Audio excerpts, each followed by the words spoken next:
Yeah, are you ready for some questions? Yeah, absolutely. If you've seen my intro and the topic for yesterday, I've been introducing my Pokemon and the world of Kanto as the link into Vue.js Nation and the fairy tale landscape of us uniting over Vue.js. Do you have any favorite Pokemon? Uh, yeah. I think I've always been a fan of the water type starters. Ah, nice. So Blastoise is probably like the closest to my heart, but Cool. really like Empoleon as well. Nice. Some good answers. Thanks a lot. Um, Straight into your talk, we have a question on one of your slides. Were those charts made by Sentry? Uh, the kind of uh, histograms that I showed off, as well as the waterfall view, are well, the waterfall is just a page load of a user who used a Sentry site, actually the Sentry front end. And the histograms are just collected as a distribution of a variety of users and their kind of experiences at Sentry, and we collected all their web vitals. Cool, thanks. A bit more general question that we got during your talk is any tool recommendations to debug and optimize SSR performance? Yeah, so server-side rendering is really interesting because it actually presents like a kind of different kind. You have to kind of sometimes think about the problem a little differently. So go into that first. So if you think about it, how server-side rendering works is you kind of do that initial render on the server. You send that kind of, so you actually have a UI that shows up. And then when it shows up in the client, you have some JavaScript to hydrate it. So you added any event listeners, add any interactivity. But there might be a delay between the kind of layout showing up and that interactivity being added.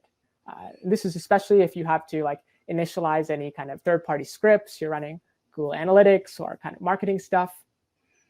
So this might mean you really have to watch out for like you server-side render a page, it renders, and then someone tries to click a button and nothing happens because the main thread is blocked, initializing stuff before the page can get properly hydrated. And so using the stuff that we have today, really recommend paying attention to especially a lot of the things like first input delay, which is probably kind of one of the biggest pain points there. In terms of like in general tooling, I think we're still kind of getting there with server-side rendering and building it out both on the browser and then across the stack. Trying to think if there's any like specific tools off the top of my head that I would recommend. But honestly, I don't think there are like any like really amazing ones beyond instrumenting it yourself and using custom metrics and sending it somewhere. Honestly, that's where I would start. Pick apart things that you're curious about and collect the data and see where to go from there. This is we had a question also coming in earlier before your talk on debugging. Is there something you have to add? You want to add on the first tool you would reach to in general for all debugging of a slow site, service-rendered or server-side rendered or not? Well, I'm biased about this because I work on this all the time. I build out like the SDKs that you collect the data at Sentry, and so I think Sentry is a really great tool for this, both to not kind of to collect the data in a kind of performant way, but also to attach all of the additional context, which I think is really important to put into perspective. Simply just collecting timestamps or times or the one-off cases only gets you so far. Like you have to collect across a wide set of users and user conditions to really kind of understand the full story about how people are using about your app and where the pain points really are.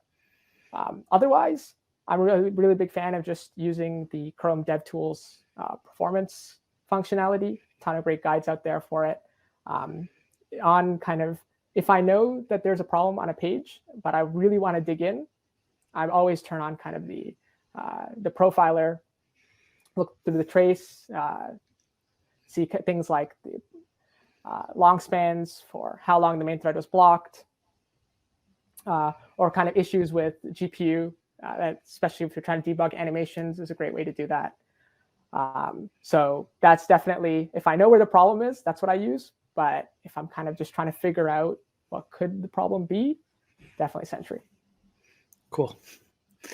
We'll round off with one last question, very specific one.